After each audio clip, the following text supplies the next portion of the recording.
এই যে পুতিন আসছে, শেখ হাসিনাকে ফেরানোর ব্যাপারে কিন্তু পুতিনের সাহায্য নেওয়া হবে এবং প্রাইম মিনিস্টার হিসেবেই ফেরানো হবে। সেটা পুতিনের সঙ্গে কথাবার্তা বলে প্রাইম মিনিস্টার হিসেবেই তাকে ফেরানো হবে। ইউএসকে সাইড আপ করে দেওয়া, ঠিক আছে তুমি চুপ করে বসে থাকো, তাহলে তার ট্রেড ডিল করবো, আদারওয়াইজ কিন্তু ট্রেড ডিল করবো না। ফলে শেখ হাসিনাকে যদি প্রধানমন্ত্রী হিসেবে ওখানে ঢুকিয়ে দেওয়া হয়, সেই সময়তে না পাকিস্তান কিছু বলতে পারবে, না চীন কিছু বলতে পারবে, না আমেরিকা কিছু বলতে পারবে। যা করবে দুই শক্তি মিলে করবে। এটা কিন্তু একটা পয়েন্ট। আচ্ছা, এখন তারেক রহমান তিনি দেশে ফিরতে পারছেন না, এই নিয়ে আপনাদের ওখানে প্রচুর জল ঘোলা হচ্ছে। তারেক রহমান কেন ফিরছেন না? তারেক রহমান ফিরছেন না, তিনি গ্রিন সিগন্যাল পাচ্ছেন না। এই জন্য তারেক রহমান সম্প্রতি মানে গতকাল পরশুর মধ্যে হবে হয়তো, আপনাদের chargé d'affaires Tracy and জ্যাকবসনের সঙ্গে ফোনে কথা বলেছিলেন। ট্রেসি অ্যান্ড জ্যাকবসন তিনি যেটা বলেন যে not now, game is over, মানে এখন ফেরা যাবে না, গেম ইজ ওভার, না আমাদের যা প্ল্যান ছিল সেই গেম ওভার হয়ে গেছে। তার মানে এখন আর ফেরার তোমার উচিত হবে না, তুমি ফিরলে পরে বিপদে পড়তে পারো, যেখানে আছো সেখানে থাকো। আপনার মনে আছে জুন মাসে লন্ডনে গিয়েছিলেন আমাদের ডক্টর ইউনুস, গিয়ে ওখানে খলিল গিয়েছিল, শফিকুর রহমান গিয়েছিল, ডাস্টবিন শফিক সেও গিয়েছিল, দাঁত বার করে সমস্ত মিটিং ফিটিং হয়েছিল, দারুণ আপ্যায়ন হয়েছিল। তখন তাকে প্রধানমন্ত্রী পদ দেওয়ার একটা কথা হয়েছিল। সেই মিটিং এর কথা উল্লেখ করে এই ট্রেসির সঙ্গে কথা বলার পর গতকালকে ফোন করেন তারেক রহমান ইউনুসকে। আমার সঙ্গে তো বৈঠক হয়েছিল, আপনি তখন বলেছিলেন আমি ফিরে যাব, ফিরে গিয়ে আমি প্রধানমন্ত্রী হব, আপনি হবেন প্রেসিডেন্ট, তাহলে এখন কেন এই অবস্থা সৃষ্টি করা হচ্ছে? তখন ইউনুস বলেন I am sorry, I am entrapped, I am sorry, I am entrapped, মানে আমি ইঁদুর কলে ধরা পড়েছি, ফাঁদে পড়ে গেছি, আমার আর কিছু করার নেই। মানে হাত পা তুলে দিয়েছে। এখন আর কিছু ইউনুসের আর কিছু করার নেই। ইউনুস এখন চেষ্টা করছে যে কিভাবে আমি এই জায়গা থেকে পরিত্রাণ পাবো, কিন্তু ইউনুসের পরিত্রাণের আর সুযোগ নেই। যখন সুযোগ ছিল তখন কিন্তু আমি বারবার বলেছি বেরিয়ে যান, বেরিয়ে যান, বেরিয়ে যান, যারা চান বেরিয়ে যান, কিন্তু আমার কথা কেউ শোনেনি। গুজব বাস্তব, আমার কথা কেউ শোনেনি। এখন সব ছটপট করছে, জল বিনা মাছের মতো ছটপট করছে। ইউএস পরিষ্কার বলে দিয়ে, ট্রেসি অ্যান্ড জ্যাকবসন পরিষ্কার একে বলে দিয়েছে, আমাদের ইউনুসকে বলে দিয়েছে, ইউএস চায় সবাইকে নিয়ে ইনক্লুসিভ সবাইকে নিয়ে স্থিতিশীল, গণতান্ত্রিক এবং সুষ্ঠু একটা শান্তিপূর্ণ বাংলাদেশ গঠন ইউএস চায়। ভারতের কথা কিন্তু বলা হয়নি, ইউএস এটা চাইছে। ফলে তার জন্য ভারতবর্ষ যা যা করতে বলেছে আপনি সেইগুলো করুন, আদারওয়াইজ আমরা আপনার কোনো মানে গ্যারান্টি দিতে পারবো না, আপনার জীবন মরণের কোনো গ্যারান্টি আমরা দিতে পারবো না। এটা মানে পরিষ্কার বলে দিয়েছে আপনাদের ট্রেসি অ্যান্ড জ্যাকবসন। এদিকে এই যে অ্যাডভাইজারিটা জারি করা হয়েছে ইউএস এর তরফ থেকে, যে 3 থেকে 6 এবং 3 তারিখে 2 তারিখ রাত্রিবেলা থেকে 3 তারিখ সব মানে ভোরবেলা অবধি যে সময়টা, তার মধ্যে দুই দেশে ওই 57 জন আর 17 জনকে ফিরে যেতে হবে। এই যে ঘোষণাটা করা হয়েছে, সেই ঘোষণাটার পর এখন ইসলামাবাদ এবং আপনার আঙ্কারা, দুই রাজধানী এখন একে অপরের দিকে চেয়ে বলছে যে ভাই কি করা যায়, এখন যেতে তো হবেই, কি করা যায়। এখন ঠিকঠাক যেটা হচ্ছে সেটা যতদূর সম্ভব 1 তারিখ বা 2 তারিখের মধ্যে এরা সবাই ফিরে যাবে। এটা একটা অসমর্থিত সূত্রে খবর পাওয়া গেছে, কোনো সমর্থিত সূত্র কিন্তু নয়। আমি আবার বলছি, এটা অসমর্থিত সূত্রে খবর পাওয়া গেছে। ফলে সব মিলিয়ে একদম একটা পরিস্থিতি পুরো একটা ঘোরালো হয়ে রয়েছে। যমুনা থমথমে, ইউনূস কোনো কথা বলছে না, কারোর সঙ্গে দেখা করছে না। কালকে বিশেষ মিটিং এর দিকে তাকিয়ে থাকুন, বিশেষ মিটিং এ কি হয়। এখন বিএনপি খুব ভেঙে পড়েছে, জামাতও চুপচাপ পরিস্থিতির দিকে নজর রাখছে। জামাতও বুঝতে পারছে যে নির্বাচন তো ভুগে গেল, নির্বাচন তো আর হবে না, আর বিএনপি তো পুরো মাটিতে বসে গেছে, তারেক রহমান আসছে না। ফলে এখন পরিস্থিতি সম্পূর্ণ ঘোলাটে। আপনাদের দিকে একটু আপনারা একটু নজর রাখুন, নজর রাখলে আপনারা বুঝতে পারবেন আগামী 7 দিনের মধ্যে ঘটনা বহুল বাংলাদেশ হবে।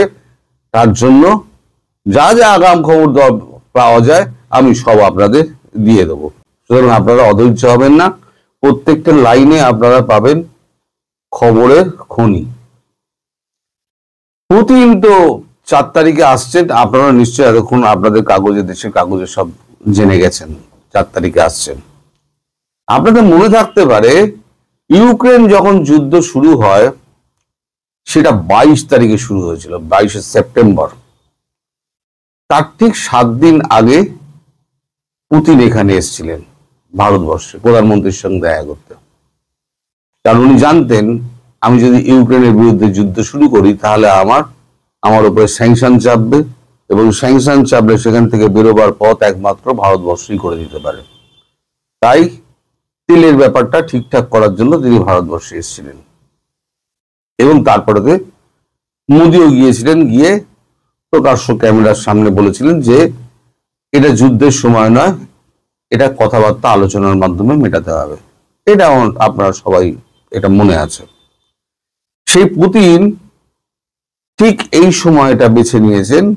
আসার কথা ছিল 12-13 তারিখে, এই সময়টায় তিনি গত পরশুদিনকে বা গতকালকে ফোনে প্রধানমন্ত্রী মোদীর সঙ্গে পুতিনের অনেকক্ষণ কথাবার্তা হওয়ার পরে তারপরে 2 রাষ্ট্রনেতাই সময় অদল বদল করে ওটাকে 4 এবং 5 তারিখ করেন।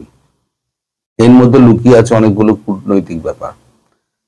এক হচ্ছে, আপনাদের মনে আছে পাকিস্তান যখন অস্ত্রশস্ত্র পাঠাচ্ছে ভারতবর্ষ আপনার বাংলাদেশে, সেই সময় রাশিয়ান একটা যুদ্ধ জাহাজ আপনাদের ওখানে নোঙর করে এবং বলা হয় কি এটা শুভেচ্ছা সফর, ফুল দেওয়া টোয়া নেওয়া হয়। এগুলো হচ্ছে বাইরের লোক দেখানোর জন্য, আসলে নিজের উপস্থিতিটা জাহির করানোর জন্য আমেরিকা, চীন এবং পাকিস্তানকে একটা বার্তা দেওয়া হয়েছিল। ঠিক এই সময় পুতিন যখন আসছে তখন মালাক্কা এতে সমুদ্র যেটা রয়েছে সেখানে আপনার 3টে ডেস্ট্রয়ার এবং এক ঝাঁক সাবমেরিন রাশিয়ান অপেক্ষা করছে যখন পুতিন এখানে আসছেন। তো পুতিন অনেকগুলো বার্তা নিয়ে আসছেন। এক হচ্ছে আপনার প্রচুর অস্ত্রশস্ত্র মানে লেনদেনের ব্যাপার আছে, কেনাকেনির ব্যাপার রয়েছে, সেখানে ভারতবর্ষের সঙ্গে একটা অবাধ ডিল হবে। সমস্ত হচ্ছে ট্রান্সফার অফ টেকনোলজির মাধ্যমে। Su-57 আপনি তৈরি করুন, আমি টেকনোলজি দিয়ে দিচ্ছি। এখানে S-500 আপনি তৈরি করুন, আমি টেকনোলজি দিয়ে দিচ্ছি। S-500 আমরা আরো 5টা নিচ্ছি, 5টা রয়েছে, 5 স্কোয়াড্রন রয়েছে, আরো 5 স্কোয়াড্রন মানে 10 স্কোয়াড্রন আমরা নিচ্ছি। তো যাই হোক, এখন এই ডিলগুলো হচ্ছে, এই ডিলগুলো কিন্তু সব নয়। আসল ডিলটা যেটা সেটা হচ্ছে ব্রিক্স। এই যে ব্রিক্স, এই ব্রিক্স গঠনের প্রক্রিয়াটা যেটা ঠান্ডা ঘরে চলে গিয়েছিল, সেই ব্রিক্স গঠনের প্রক্রিয়াটা আবার যাতে তেজিতে শুরু হয় তার জন্য এই বৈঠকটা মেনলি মনে হচ্ছে। কারণ রাশিয়া এবং চীন দুজনেই না চায়নাকে ভরসা করে না পাকিস্তানকে ভরসা করে। আমেরিকাকে তো ভরসা করেই না, আমেরিকা চাপে পড়ে এখন করছে, আমেরিকাকেও ভরসা করে না, ধরে রেখে দিন আমেরিকা ভরসা করে না। 1971 সালে যখন ভারত বাংলাদেশ যখন যুদ্ধ হয় সেই সময়তে আপনাদের মনে আছে আমেরিকা যুদ্ধজাহাজ পাঠিয়েছিল, পাল্টা সোভিয়েত ইউনিয়ন, সেই সময়কার সোভিয়েত ইউনিয়ন তারা যুদ্ধজাহাজ পাঠিয়ে দিয়েছিল, সাবমেরিন সহ পুরো ফ্লিট একবারে পাঠিয়ে দিয়েছিল। তারপরে তো একটা চুক্তি হয় যে আমরা দুজনের কেউ বঙ্গোপসাগরে যাব না, যার জন্য এখন রাশিয়ান যুদ্ধজাহাজগুলোকে মালাক্কায় দাঁড়িয়ে আছে, ভেতরে ঢোকেনি। এখন এই যে পাকিস্তান হঠাৎ করে আসছে, চায়নাকে বিশ্বাস নেই, কারণ এত কিছু করে দেওয়ার পরও দেখুন চায়না কিন্তু অরুণাচল প্রদেশ আমাদের বলে আবার একটা দাবি তুলেছে। দাবিটা তুললো কখন? দাবিটা তুললো সেই সময়তে যখন ইউএস এর সঙ্গে একটা আর্মস ডিল তৈরি হলো। এবার রাশিয়ার সঙ্গে যখন আর্মস ডিলটা হবে, তখন ইউএস এবার খেপবে, স্বভাবতই খেপবে যে আমি তোমাদের দিলাম, আমার সঙ্গে আর্মস ডিল হলো, তুমি আবার রাশিয়া থেকে নিচ্ছ। তো ভারত আগেই বলে দিয়েছে আমার যেখান থেকে যা দরকার হবে তাই কিনবো, আমি কারোর বান্দা নই, আমি কারোর নৌকর নই, আমার যেখান দিয়ে মনে হবে আমার এটা দরকার আমি সেখান দিয়ে কিনবো, এবার আপনি কি করবেন না করবেন আপনি ভেবে নিন। মার্কো রুবিও এবং জেডি ভান্সকে বলে দিয়েছিলেন।